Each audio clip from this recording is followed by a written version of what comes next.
Olá, seja bem-vindo ao Futebol Brasil. Hoje é segunda-feira, dia de zona mista, dia de dar uma volta aí pela terceira rodada do Brasileirão. E eu tô aqui com o Marcos Monteiro, lá da Alemanha, lá do Futebol. Seja muito bem-vindo, Marcos. Obrigadão, Lucas. Vamos lá, essa terceira rodada que teve aí vitória do Flamengo, o Galo disparando na frente e umas outras surpresas que a gente vai comentar por aí. Então, vamos dar uma voltinha rápida e depois a gente dá aquela focada. Porque, primeiro, acho que é importante falar da vitória do Flamengo, o Vasco surpreendendo o São Paulo aí, né? O Inter mostrando um bom futebol. Eu acho que isso é uma coisa que a gente tem que ser falado aqui. Parecia que não ia, mas foi. Futebol maravilhoso, vamos falar assim, do Palmeiras, né? Acho que tá difícil para qualquer um assistir os jogos do Palmeiras, eu tenho dó dos narradores. Também tem Bahia batendo o Bragantino e alguns times em uma situação já complicada logo de início de campeonato. Vamos lá então, o Flamengo, vamos começar pelo jogo do Flamengo, né? Acho que é o que o pessoal quer mais comentar, talvez junto com o jogo do Galo. O Flamengo enfrentou o Curitiba, lá no Couto Pereira, vitória de 1-0, que não representa muito bem o que aconteceu no jogo, né? Porque o Flamengo jogou bem. O Flamengo finalmente, ali sob os comandos do Domi, jogou bem. Mas por que jogou bem, né? Acho que a gente tem que tentar avaliar um pouco isso. O treinador, ele usou um pouco do esqueleto que era usado pelo Jorge Jesus, né? Então a gente via muito isso, os jogadores se procurando dentro de campo, ainda como se estivesse ali sob o comando do Mister. A gente pode ver um pouco do trabalho do Domi na saída de bola, então a gente vê o Arão recuando, isso já acontecia também sob o Jorge Jesus, na verdade, mas daí a gente vê os zagueiros abrindo, né, para as laterais, algo que é novo. Isso sobrecarrega um pouco, na verdade, daí o Felipe Luiz e o lateral direito, que nesse jogo foi o João Lucas, que foi muito bem, né? Mas é já um início de trabalho ali do treinador espanhol, que demonstra que o caminho está ficando um pouco mais claro, né, para o Flamengo. O Flamengo teve 2 primeiros jogos que foram muito ruins, né? Uma derrota para o Atlético Mineiro e depois uma derrota surpreendente para o Atlético Goianiense. Mas agora, se o Domi for com mais calma nas mudanças dele, tentando mesclar um pouco do trabalho dele com o trabalho que foi feito pelo Jorge Jesus, aí já começa a ficar um pouco melhor para o torcedor do Flamengo, né? A gente também tem que destacar a partida que o Arrascaeta fez, né? Que o Arrascaeta jogou muito bem, então ele criou oportunidades, deixou o Gabigol na cara do gol algumas vezes ali, o Bruno Henrique também. Nenhum dos dois resolveu, o próprio Arrascaeta foi lá e resolveu, marcou um gol. Então, essa parte do trabalho do Domi teve a ajuda também de uma tarde inspirada do Arrascaeta. O coitado do treinador que chega com o Gabigol como sendo a principal referência e o Gabigol não tá correspondendo até agora, né? Acho que fazia muito tempo que o Gabriel não ficava 3 jogos sem marcar, mas o Flamengo criou oportunidades, né? Eu acho que isso que o torcedor deu aquela pontinha de esperança pro torcedor, só que tem se falado muito na provável saída do William Arão também, do Flamengo. Vamos ver como o time vai se portar daqui pra frente com as possíveis saídas, agora que o Rafinha já tá a caminho aí da Grécia, essa possibilidade de saída do Ilharão. Vai ser um teste aí para ver o quanto que o Domenech tem essa capacidade de adaptar o time antigo do Jorge Jesus com o time que ele tá montando. Pois é, a gente tem que esperar para ver, né? São 3 rodadas, né? Cedo ainda. Então não é para o torcedor se desesperar e achar que o trabalho não vai dar certo. Ele precisa de tempo, ele só precisa não cometer tantas loucuras igual ele estava tentando, colocar 6 atacantes nem meia, enfim, tem que ir com calma. Então vou fazer uma pergunta. Você confiaria no Gabriel Barbosa pro seu Cartola que vem ou não? Porque eu não confiei nessa. Eu confiei em todas e me arrependi em todas. Eu coloquei, nas 2 primeiras rodadas, eu coloquei o Gabigol de capitão nas 2, o cara não fez nada. Não negativou, pelo menos não negativou, mas não marcou gol, né? Não fez, não foi bem. E nessa eu não coloquei, eu deixei ele lá descansando, falei, não, pega ritmo de jogo aí, depois a gente volta com você pro Cartola. Pra próxima eu não sei. Eu gostei dele nesse jogo, gostei dele. Ele não marcou, mas não marcou também por causa que o Wilson fez uma boa partida, tem que citar, né? O goleiro do Coxa impediu uns gols bons ali, né? Teve uma finalização do Gabigol que o Wilson pegou meio que de reflexo aqui, foi totalmente um mérito do goleiro e não uma falha do Gabigol, né? Então tem que ver isso também. Mas pro Cartola eu acho que eu vou esperar mais um pouco. Tem opções melhores, a gente vai falar depois. Vamos falar do Vasco agora, que eu acho que é o mais polêmico nesse canal aqui. O Vasco que A torcida me ama. O Vasco que jogou contra os Coringas do Diniz aí e soube finalizar, né? Na verdade, o Vasco encontrou um atacante que faça gols aí. Não tirando o mérito do Ribamar, lógico, mas o Cano aí... O Cano mostrou aquele faro que tava faltando um pouco no time do Rio, né? O Vasco, assim, venceu por 2-1, né, um gol de pênalti lá no último minuto de jogo já do São Paulo, senão teria sido 2-0, mas é importante avaliar com cuidado esse jogo do Vasco, tanto esse quanto o jogo anterior, né, que venceu o Sport por 2-0. Por que eu falo isso, né, e os vascaínos que não me matem, mas assim, esse jogo São Paulo e Vasco, se você analisar o início de cada tempo, os primeiros 15 minutos de jogo e os primeiros 15 e 20 do segundo tempo, o domínio foi meio que São Paulino, né? O São Paulo criou mais, o São Paulo não abriu o placar com o Dani Alves por uma falha absurda do camisa 10 do São Paulo, que é um jogador experiente, não se espera que ele vai errar um gol daquele, né? Ele praticamente não tinha goleiro, ele estava um pouco sem ângulo, é verdade, mas dava para finalizar pro gol, ele finalizou para fora. E daí o Cano, né? 2 chances, 2 gols. Então, assim, cara é artilheiro, mostrou faro, igual você disse, já são 11 gols em 16 jogos pelo Vasco esse ano, então não tem como discutir, ele é um artilheiro. O problema o Vasco venceu o Sport em um dia inspirado do Felipe Bastos, foi bem, e venceu o São Paulo porque o Cano estava inspirado. Então, assim, foi 2 jogos que foram vencidos por qualidades individuais. Só que a gente sabe que o elenco do Vasco não é um elenco tão qualificado. Tem um time titular que tá representando, tá indo bem, mas e quando sair o Cano?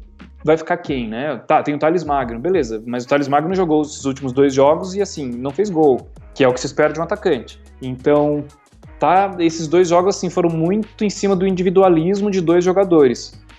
Por isso que eu falo que tem que avaliar com cuidado essa vitória do Vasco. Então, eu acho que a gente tem que ir um pouco devagar. Do lado São Paulino, a gente vê o Diniz começando a ficar mais pressionado ainda do que ele entrou no Campeonato Brasileiro, né?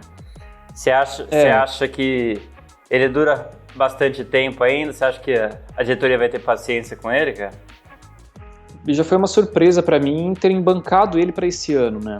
Porque é complicado, ele tem uma filosofia de jogo que é interessante, mas ele não mostra resultado, né? Então o time domina a posse de bola, foi o que aconteceu ali nos minutos iniciais do jogo contra o Vasco, e no início do segundo tempo também. Dominou as ações, finalizou, mas não marcou. Então, assim, é complicado. O Diniz, o time tem uma filosofia interessante, troca muito passe, mas não marca gol, né? Futebol ganha quem marca o gol, não é quem troca passe. Eu vejo o Diniz, se ele não mostrar uma mudança no estilo de jogo, tipo, alguma coisa que fique visível aos olhos, deixar o time mais agressivo, umas jogadas mais agudas, assim, e o time começar a ganhar, né? Não precisa, lógico, ganhar tudo, mas começar realmente a mostrar resultado. Acho que ele tem muita chance dele ser um dos primeiros aí a dar tchau nessa Série A. É arriscado porque, igual você disse, né, o time não tá dando resultado, tem que começar a vencer, tem que vencer, porque senão o São Paulo não tem tido uma fase muito boa nos últimos anos, mas ainda assim é o São Paulo, então espera-se um bom resultado do time, e o time tem bons jogadores, Dani Alves, Alexandre Pato, que por mais que os jogadores não estejam em uma fase boa, eles têm salários altíssimos, então isso já coloca uma pressão em cima do treinador. Agora vamos falar da sensação do campeonato, né? Porque o Atlético Mineiro venceu a 3ª seguida, jogou bem, talvez não tão bem que nem os outros jogos, mas o São Paulo mostrou que chegou para competir, né? 3 rodadas, é difícil avaliar muita coisa ainda, mas a gente teve alguns destaques individuais no jogo.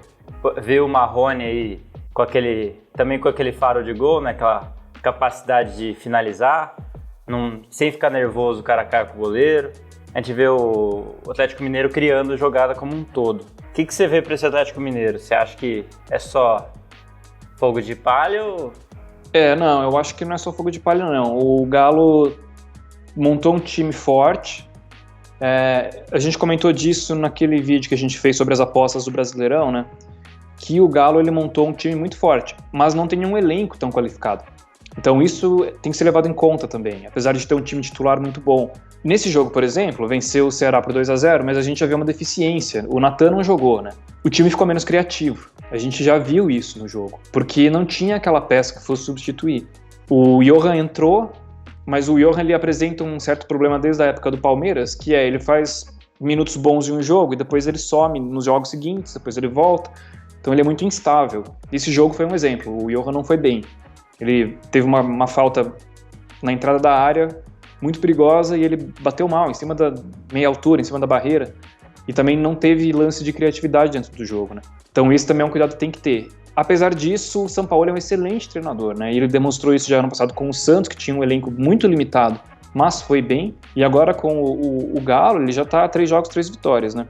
Então, assim, com certeza é um candidato ao título. Eu acho que o Atlético Mineiro, antes mesmo do início e antes dessas 3 vitórias, a gente já colocava como um dos candidatos por tudo que montou no pré-campeonato.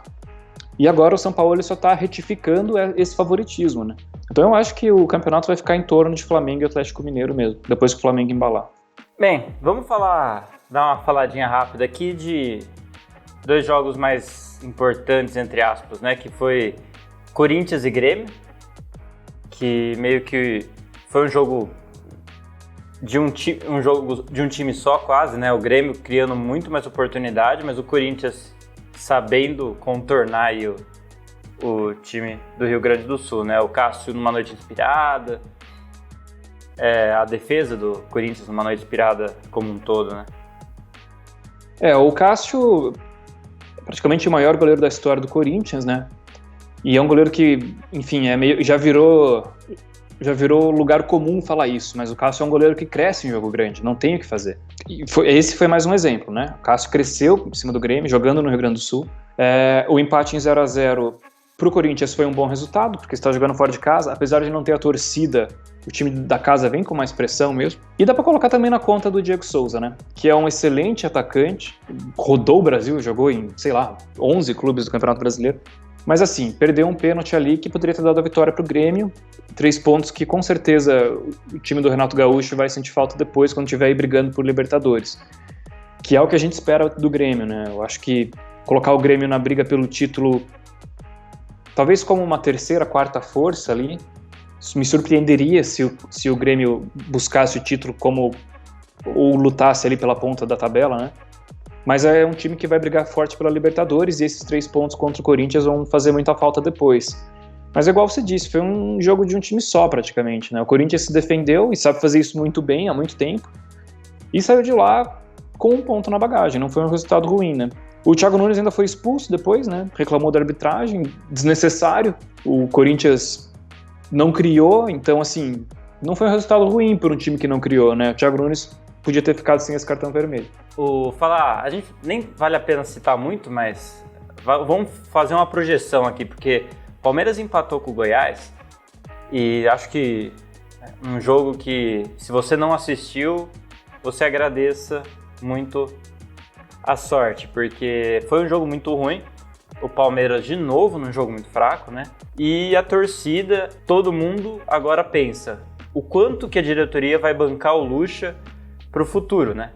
O time não apresenta nenhuma melhora, etc. Você acha que, além do Diniz, o Lucha é um dos cotados, né? A gente, mesmo com o título do Paulista, foi só uma maquiagem aí num time bem sem criatividade. Palmeiras, eu apostei no Luxemburgo como o primeiro técnico a cair no Brasileiro, porque o Palmeiras há muito tempo tem o pior futebol do Brasil, né? O Palmeiras teve uma fase muito boa, ganhou tudo durante muito tempo, até o começo de 2019, que o Felipão ainda estava lá, para falar a verdade. E daí foi ladeira abaixo, né? Não segurou treinador nenhum.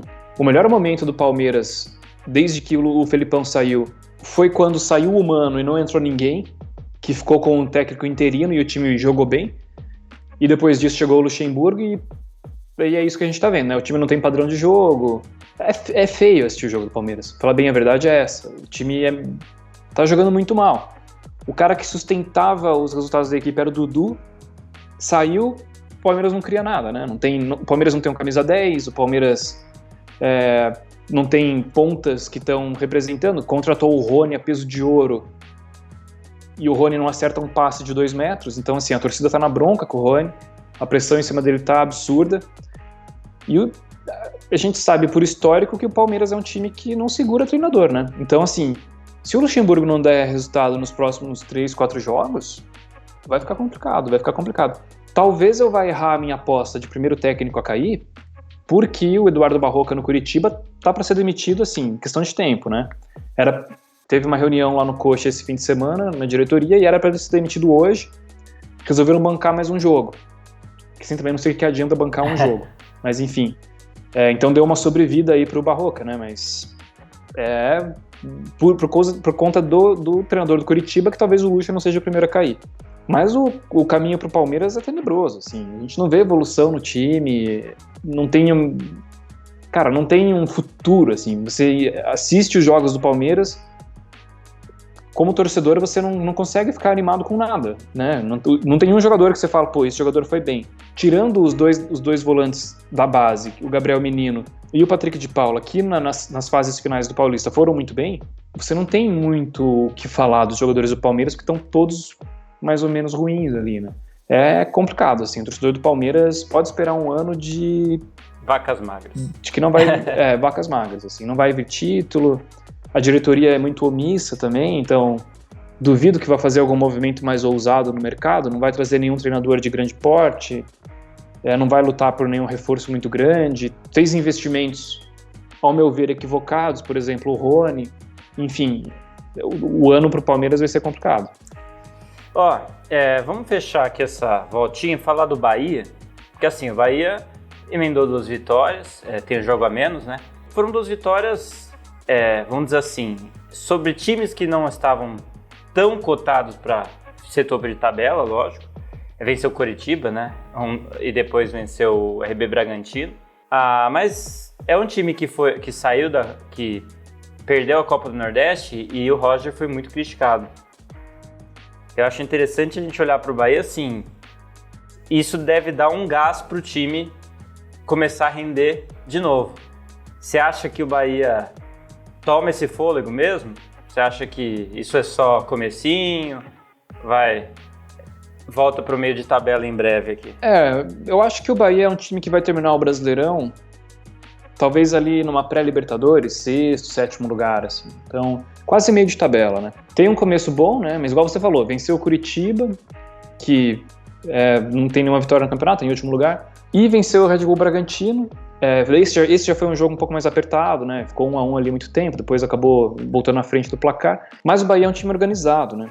Então, eu acho que não é fogo de palha, eu acho que o Bahia vai dar uma engrenada agora, mas também não vejo o Bahia com muito fôlego para continuar vencendo até acabar o primeiro turno, assim. Então, acho que o Bahia vai ter tropeços aí no meio do caminho, porque apesar do time titular ser um time organizado e ser um time bom, na medida do possível, ainda não tem, assim, um elenco de ponta, né? Tem bons nomes ali, mas que também não...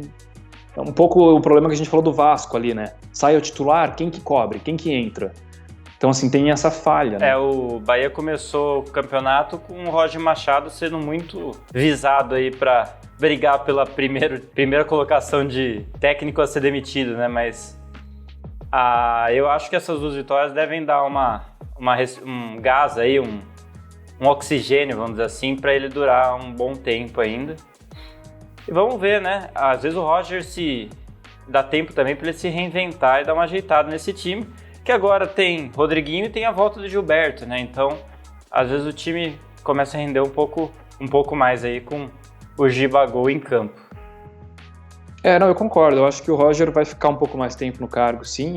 Caiu na Copa do Nordeste, é verdade, mas foi um tropeço, assim, né? Complicado você falar, né? Porque você fala, pô, Copa do Nordeste, caiu, tá, mas... Foi um tropeço, acontece. Não dá pra criticar todo o trabalho do Roger de mais de um ano, que foi um trabalho bem feito, por conta de uma queda na Copa do Nordeste. Então, eu acho que o Roger vai ficar mais um tempo no cargo. Eu não acho que ele esteja em perigo. Ele estava em perigo quando caiu na Copa do Nordeste, Depois quase perdeu ali o Baiano também, mas já conseguiu se reestabilizar. Vamos falar um pouquinho dos jogadores? Vamos fazer aqui uma seleção da rodada. Vocês aí de casa pedem muito isso, pra gente montar uma seleção da rodada. Então eu aqui com o Marcos vamos a gente dar uma geral aí nos melhores jogadores de cada posição e fazer uma seleçãozinha da rodada aí, dessa terceira rodada, que é terceira rodada e segunda rodada para alguns times, né? Bem, goleiro, Marcos. Temos algumas opções, mas eu acho que o goleiro o Cássio merece essa vaguinha, né? O Cássio jogou, botou pressão em cima do Diego Souza, apesar que essa disputa a gente já sabe que um contra o outro aí a gente sabe em quem aposta. E eu acho que ele merece ser assim o nosso goleiro desse final de semana. O Cássio foi muito bem. Eu colocaria o Wilson também. Eu acho que o placar de Flamengo e Curitiba ficou no 1-0 por causa do Wilson. O placar poderia ter sido 2-3-0 para o Flamengo, mas o goleiro do Coxa garantiu a derrota pelo placar mínimo. Mas o Cássio também, um dos dois. E aí depois, para lateral, a gente tem também algumas posições. A gente pode citar o João Lucas, que foi muito bem. Então todo mundo fala o substituto do Rafinha. Talvez o substituto do Rafinha já esteja no Flamengo e seja o João Lucas. Não comprometeu, teve uma boa saída de bola. A gente poderia colocar também o Orejuela do Grêmio, que também foi bem. Do outro lado, eu colocaria... Aí eu já acho que não tem muitas opções, eu colocaria o Felipe Jonathan do Santos. O Vitor Luiz, ex-Palmeiras, mas Vitor Luiz do Botafogo, ele fez um bom jogo também, um 0-0 bem morno aí contra o Fortaleza, mas é aquela parte da defesa também importa quando o jogo é 0-0, né? Agora, para essa duplinha de zaga, quem que você acha que merece mais? Eu acho que indiscutível o Rafael Vaz, né? Foi bem, segurou um pouco ali, apesar do Palmeiras não ter criado muito, o Rafael Vaz, quando foi exigido, foi bem e marcou o gol. Foi uma cobrança lá, Ronaldinho, né? Dizem que foi o Rafael Vaz que ensinou o Ronaldinho a bater falta por baixo. Então, acho que ele merece essa posição cativa ali Rafael Vaz, no miolo da que para muitos é o melhor batedor de falta hoje do Campeonato Brasileiro, né? Não que seja, ele bate bem, não que seja uma disputa, e ele sempre marca contra o Palmeiras. Não tem muito uma disputa ali, na verdade. E do lado dele, eu acho que pelo menos a gente tem que citar o Gil. Na verdade, esse confronto Grêmio e Corinthians teve muitos destaques defensivos, né? A gente pode citar... Consagrou a zaga do Corinthians. Né? Teve o Gil, foi muito bem. Do lado do Grêmio, o Jeromel foi muito bem. Eu acho que tem que ser citado. Acho que vale colocar o Gil aqui do lado do Rafael Vaz. E no meio campo, Marcos? O meio...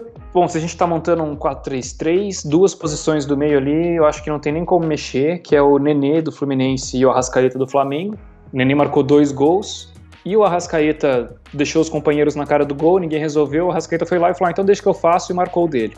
Eu acho que não tem como montar o meio de campo dessa rodada sem colocar Nenê e Arrascaeta. A outra posição do meio eu daria pro Andrei do Vasco. Eu acho que ele mereceu estar ali junto com o Nenê e com o Arrascaeta. Acho que aqui não tem jeito, né? O Arrascaeta, que foi o grande nome do jogo aí do Flamengo.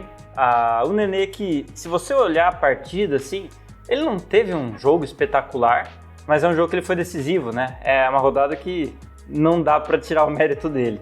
Pois é, marcou 2 gols. Falar, mas foi de pênalti. Tá, beleza, mas o gol de pênalti também vale, né?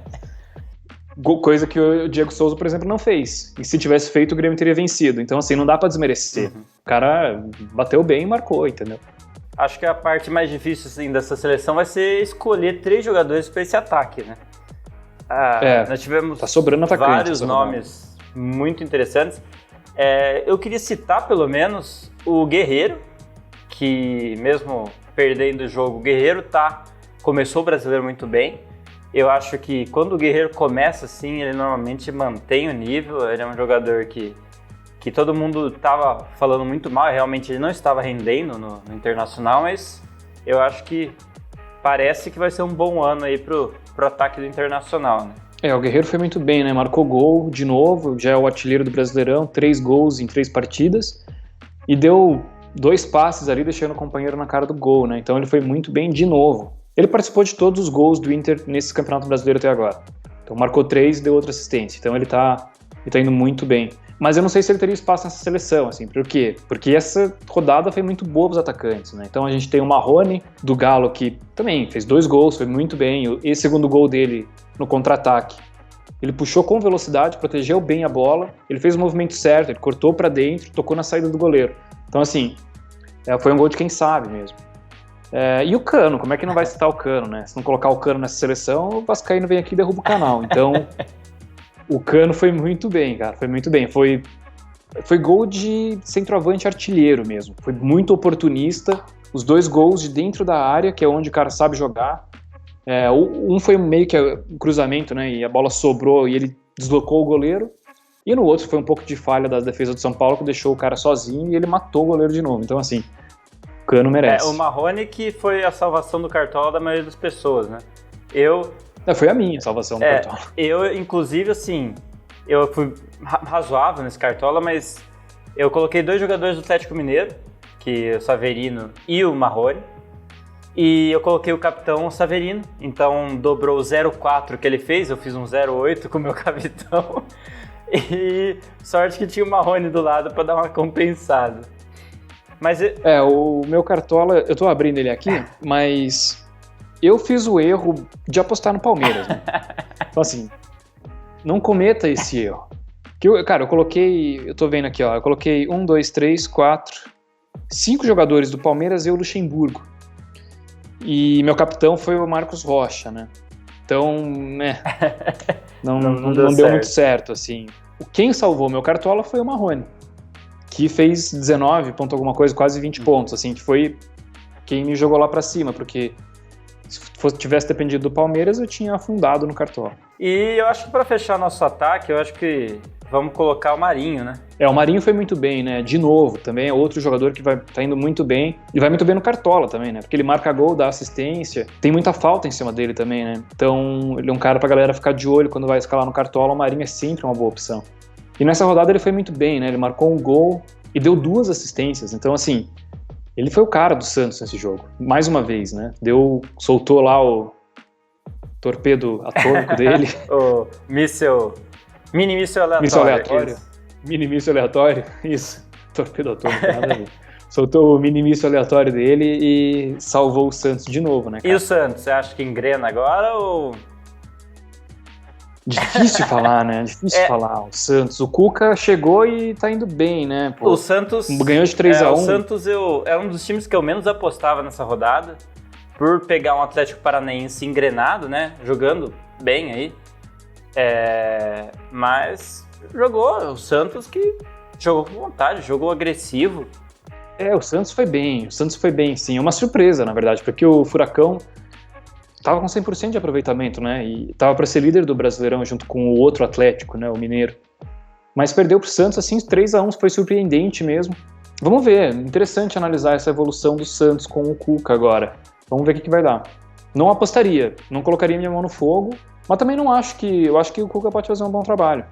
Bem, brigadão, Marcos.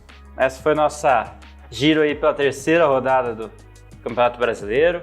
Para a próxima rodada, o que você acha? Você acha que a gente vai ter alguma surpresa? Porque a gente vai ver um Flamengo enfrentando agora um time um pouco mais de impacto, né? Talvez seja o grande teste do Domenech, né? O Flamengo enfrenta o Grêmio no dia 19. A gente vai ver o Palmeiras desesperado para se recuperar, enfrentando o Atlético Paranaense. Então eu acho que vão ter uns jogos bem interessantes. Eu acho que o principal jogo aí, eu acho que é Flamengo e Grêmio, né? São 2 times que são muito cotados para ser do top 3 aí. E eu acho que... A gente tem com certeza o jogo da rodada é Flamengo e Grêmio, né?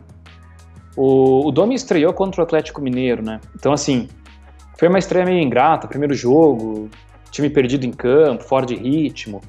Então, eu acho que o desafio dele mesmo agora contra o Grêmio já vai ser mais interessante, o time já está mais organizado do que estava contra o Atlético Mineiro. Ao mesmo tempo, está pegando o Renato Gaúcho, né? O treinador que está há mais tempo no cargo no Brasil. Então, assim, o Grêmio sabe jogar.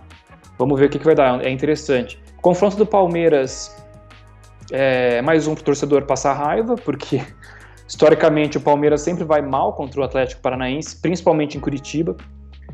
Vamos ver o que vai dar. A gente tem o Vasco, que pode... O Vasco pega o Ceará, né? E o jogo é lá no Ceará, mas o Vasco pode aproveitar a fragilidade do adversário para engrenar aí uma terceira vitória, né? Continuar com 100%. E calar a boca de muita gente, né? Inclusive a nossa. Então vamos ver, eu tô de olho também nesse confronto do Vasco. Outro confronto que eu acho que vai ser interessante é o Red Bull contra o Fluminense, né? Porque são dois times ali de meio de tabela, vamos ser sinceros. Deixa eu retificar o que eu falei aqui. É um confronto do Bragantino, que vai ser o vice-campeão brasileiro, contra o Fluminense, que vai ficar no meio da tabela. Então vai ser um jogo interessante pra gente ficar de olho lá no estádio do Bragantino. Beleza. É isso aí. Flamengo e Grêmio, qual que é a sua aposta? Flamengo e Grêmio. Eu aposto na vitória do Grêmio. Placar mínimo 1-0, ou uma diferença mínima, 2-1, 3-2. Mas eu acho que dá Grêmio ou dá empate. Eu vou apostar no empate, viu? Eu acho que o Flamengo deu uma engrenada, ainda não tá, lógico, o que estava jogando ano passado, talvez nunca volte, porque convenhamos que foi um ano meio inspirado, mas eu acho que eu apostaria no empate. Beleza. Obrigadão, Marcos, obrigado pela participação. Não, obrigado você, Lucas. E vocês aí, se gostaram do vídeo, deixa o like, hein? Quero te ver de novo aí, Marcos, pra gente fazer uma seleção. Então, sempre que precisar, a gente já tá aí de volta. Valeu aí, galera. Não esquece de se inscrever para ver as próximas Zona Mistas e as próximas rodadas aí pelo Brasileirão. Muito obrigado pela atenção e até a próxima.